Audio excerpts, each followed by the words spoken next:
What's up, everybody? Welcome back to the channel. Broncos country. How about that? 21-20 comeback victory over the Minnesota Vikings on Sunday Night Football in the Mile High. Doesn't get better than that. Man, Mile High magic. There's nothing, there's no better feeling than that, man. It is just, I'm starting to believe again, man. Like, I haven't felt Mile High magic in a while now. But, you know, during this run, don't look now. Broncos, 4-0 in their last 4 games. Right in the thick of the playoffs, or in the playoff race, my bad. Russell Wilson. That's the Russ we traded for right there. His critics, pretty quiet now. And if you really think about it, Broncos looking very smart, keeping Courtland Sutton, Jerry Jeudy, and not trading anybody at the deadline. Staying pat, staying course. Sean Payton, his vision, starting to show. Oh man, this is whoo! This is just awesome, man. Like I said, have not felt Mile High magic in a long time. I'm starting to feel it again. But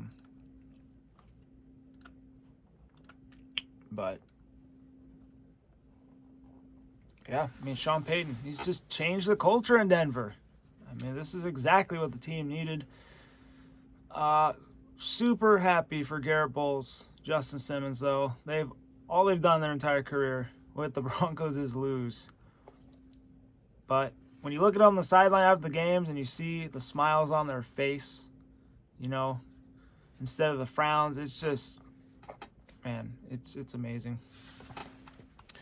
Anyway, we got a game recap. We snapped the 5-game winning streak by the Minnesota Vikings.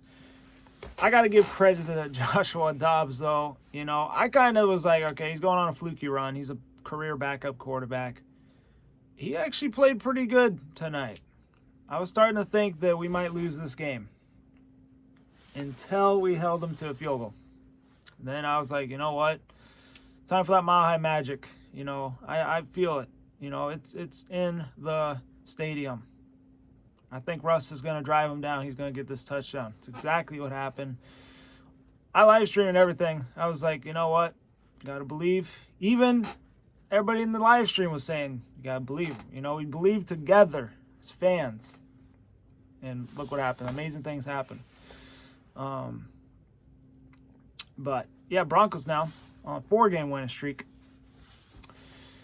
I have a thing to talk about at the end of this recap. 9 Broncos in conversation for Pro Bowl. You guys are interested in that? Stick around. Without further ado, let's recap this. So, starting out, Broncos, just like last week, get a turnover. First possession by the opposing team. And it ended up being another field goal. It was a Will Lutz 31-yard field goal attempt. And yeah, Kareem Jackson, man, again, boom, came in and just,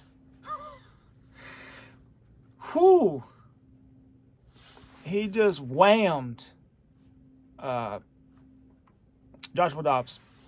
But yeah, I think it was, I'm trying to remember who was in the back who stripped. There was a Bronco in the back that stripped, and Kareem Jackson came in, and he was going for Dobbs' chest. A lot of people are thinking that he was targeting him, you know, his head area. Yes, his helmet did bounce off the chin guard of the helmet, but he was trying to go over the, I mean, his head was down. Should have been a penalty, probably, but it wasn't. So, yeah, it ended up being 3 points. In the second quarter, so Josh Oliver got a 3-yard pass from Joshua Dobbs. Such a killer play. Jonathan Cooper came around and could have had Dobbs. Grabbed him by the shoulders and slips off his shoulders. And Dobbs kind of has like an awkward back bend, gets upright, and then 3 Broncos come at him. He darts the guy in the end zone, Josh Oliver, and catches it. And if they would have gotten a stop right there, probably would have been a field goal. And it probably should have been a field goal. You need to make them tackles. Thankfully, did not matter in the end, but 7-3 Vikes right there. And then again, this is when the Broncos were going 3 and out a lot. Or they were just, getting sacked. 3 and out. They weren't getting anything generating offense. They were either, short plays, not getting much in the run game, and then they would end up either throwing an incompletion or getting sacked, and they'd have to punt. So 8:09 in the second quarter. Vikes get another field goal, 34-yarder, made it 10-3. 4:08 left, so about 4 minutes later, Will Lutz, 31-yarder, is good, makes it 10-6. Then the Broncos eventually get another field goal chance, and Lutz hits it, 52-yarder. He made up for last week in this game. I said the special teams had to be better in this one, and he was perfect. So that was that right there. It ended up being 10-9 at half. Nothing scoring-wise in the third until the Vikings had a drive, about 7:55 left in the third. Joshua Dobbs had a 10-yard run, and he just barreled in the end zone. And that made it 17-9. At that point, I was like, not good. So then I was telling the stream, you know what? This is all that the Vikes are going to score. Okay, Broncos are going to get 3 field goals and win by a point. I said they'd win by a point. Okay, y'all heard it on stream. If you did not watch the stream, you can go back. I'm not BSing. I said they'd win by a point, but I said 18-17 during the live stream. My prediction video, I said they'd win by 3, 25-22. Now, ended up winning by a point, but 21-20. Let's go in and look how that happened, though. 12:40 left in the fourth. Will Lutz got a 37-yarder, made it 17-12, so we're down by 5 at that point. And then again, the Broncos turnover, get another field goal off it, just could not get in the end zone. It's like, come on, man. But,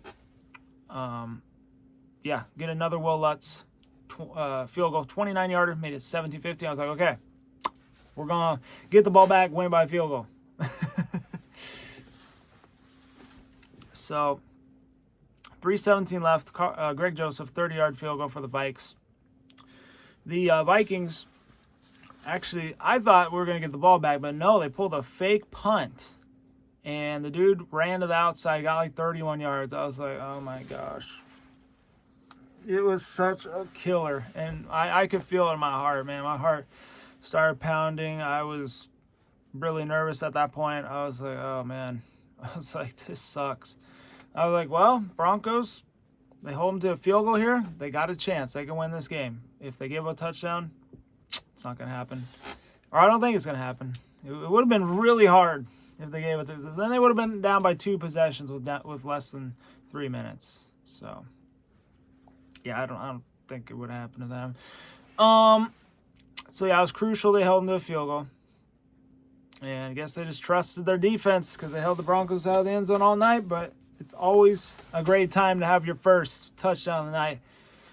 And, yeah, shout out the boy Danger Russ, driving the Broncos all the way down to the field. And, yeah, he hit Samaje Perine a bunch on the drive. He fumbled once, thankfully went out of bounds. That would have been heartbreaking. And then, yeah, they got down to the 15-yard line and drops back and throws end zone for Cortland. He just jumps up over, I think it was Blackman was the cornerback. And, yeah, he just snatches it. Boom, comes down, touchdown. Could not get in the end zone all night. And I said to the stream, I was like, they're going to get a touchdown here. I was like, that last drive, Jerry Jeudy should have caught that pass. It should have been a touchdown. They're going to get it this time. And sure enough, Cortland Sutton and Russell, they have a great connection. Like, they are just on the same page right now. They are balling. They're a great quarterback wide receiver duo. That made 21-20. They went for 2. They threw it out to Javonte Williams, and he got stuffed. I did not like that play call, but thankfully the defense stood on their head, did not let the Vikes get what they wanted, and shut them down, and ended up getting the victory, 21-20. So that is a recap. Let's look at the team stats, player stats, and we'll talk about some Broncos that could be voted into the Pro Bowl this year. So, total yards, 385 for the Vikings and only 295 total yards for the Broncos. 3 turnovers by Minnesota. Guess what? Broncos did not turn over the ball once. That's huge. First downs. So, Chiefs turned over 5 times. Bills turned over 4 times. Vikes turned over 3 times. The Broncos defense, they're on their A game right now, man. They are doing what they need to be doing. First downs, 19 for Minnesota, 13 for Denver. Time possession.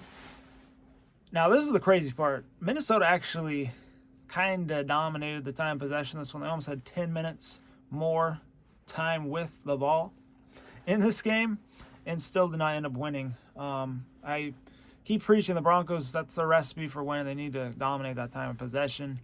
Thankfully, they were able to still find a way to win there at the end. I mean, when they were in it, they had a chance. Russell Wilson, most game-winning drives in the NFL right now, currently, like current quarterbacks. Went down, did his thing again. That's just what he does. He's clutch. You know, it's in his DNA. 34, 58, and 25-02 time possession. The 34-58 for Minnesota, 25-02 for Denver. Guess we'll look at the game leaders, and then we'll look at the other stats.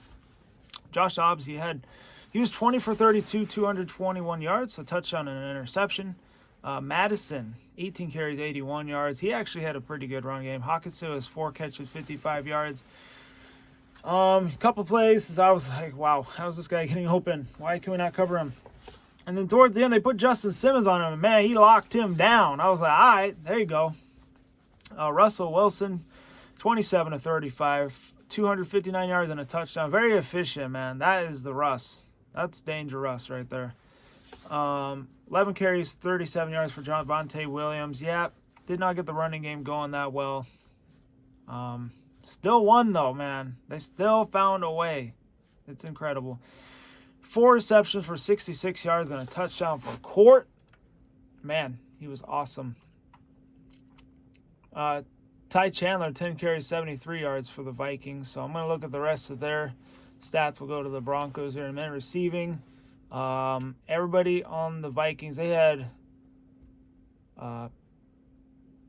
2 guys with 30+. They had 2 guys with 40+. And then Hawkinson with the 55 yards receiving. They had 2 sacks.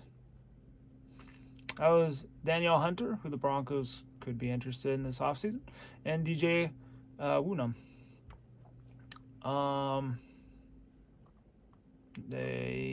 That's about it for them. Going to the Broncos.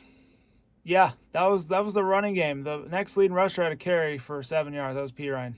So, running game, not very good tonight. McLaughlin had a rushing yard, and Wilson had a rushing yard with 2 carries. McLaughlin with 1 carry. So, not very good. So yeah, you had Court. We already talked about him. Samaje Perine, 7 receptions, 60 yards. Yeah, he was big in that final drive, man. I mean, kept throwing it to him and really set him up for that Cortland Sutton touchdown. Jerry Jeudy, 5 catches, 58 yards. He's been doing his thing lately, man. I'm happy for him. Troutman, 2 catches, 33 yards. Javonte Williams, 2 catches, 16 yards. McLaughlin, 5 catches, 14 yards. Marvin Mims Jr., 2 catches, 12 yards. Samaje Perine had a fumble, but it was not lost, thankfully. Rolled out of bounds. I mean, that was the only turnover that happened the entire game. Man, with that, like I said, that would have been heartbreaking. That would have happened. Oh, he would have got so much crap. I would have felt bad for him. 2 sacks for the Broncos as well. Baron Browning and Jonathan Cooper. Interceptions, you had Jaquan McMillan. And yeah, that's pretty much the big stats. Lutz was 5 for 5. Dixon, dang, he had 4 punts for 217 yards. Holy crap. So, not bad, not bad. All right, that's going to do it for the recap. Talk about 9 Broncos in conversation for Pro Bowl, and we're going to wrap it up here. So, number 1, Russell Wilson. Man, he should definitely be one of the 3 quarterbacks. I think that would be awesome if he got a Pro Bowl nod. Devontae Williams. That'd be cool. Does not list any wide receiver. That's crazy. I think Cortland Sutton at least. I mean, come on. Garrett Bowles. He's been a Pro Bowl before. Lloyd Cushenberry, yeah, he's been solid this year. Maybe he gets a nod. Quinn Mearness, pretty good. I mean, this line, a stat I heard before the game, which is crazy, is that this line has played every single game together this year. And only 4 teams can say that. Us being one of them. That's huge. That's huge. That's why the Broncos are having a little more success, because they ain't taking O-linemen and trying to plug them in, and, you know, they're gelling and getting better and better each week. That's why they paid the big money for those guys. Even though they've had their issues this year, it's starting to slowly gel together. Zach Allen. That'd be cool. I'd be like, all right, the new guy gets a Pro Bowl nod for the Broncos. Pat Surtain. I could definitely see that. I think he probably will get the nod. And then Jaquan McMillan. That would be really cool. Last but not least, for players, Justin Simmons. I won't be mad at that. And then this is a fun little thing here. Sean Payton. Maybe he becomes the AFC team's head coach. That would be something. And then I don't know if this is going to be popular amongst Bronco fans, but I've already submitted my apology application for Vance Joseph. Vance Joseph, AFC Pro Bowl defensive coordinator. So, yeah, I mean, with how the defense has turned around, how good they've been, they're good tonight. I had someone in the chat in my stream say we should have hired Brian Flores before Vance Joseph. Well, Vance Joseph got the W tonight. His defense held the other team to less points. So, you know, Sean Payton, his decision has worked out. Anyway, that's going to wrap it up right there. Y'all, Broncos, comeback victory. Feels amazing. Anyway, that's going to do it. Stay safe, everybody. Like the video if you enjoyed it. Subscribe if you're new. Go Broncos. And I will see you guys in the next one. We'll have a preview, hopefully Wednesday night. All right, stay safe, y'all. Go Broncos.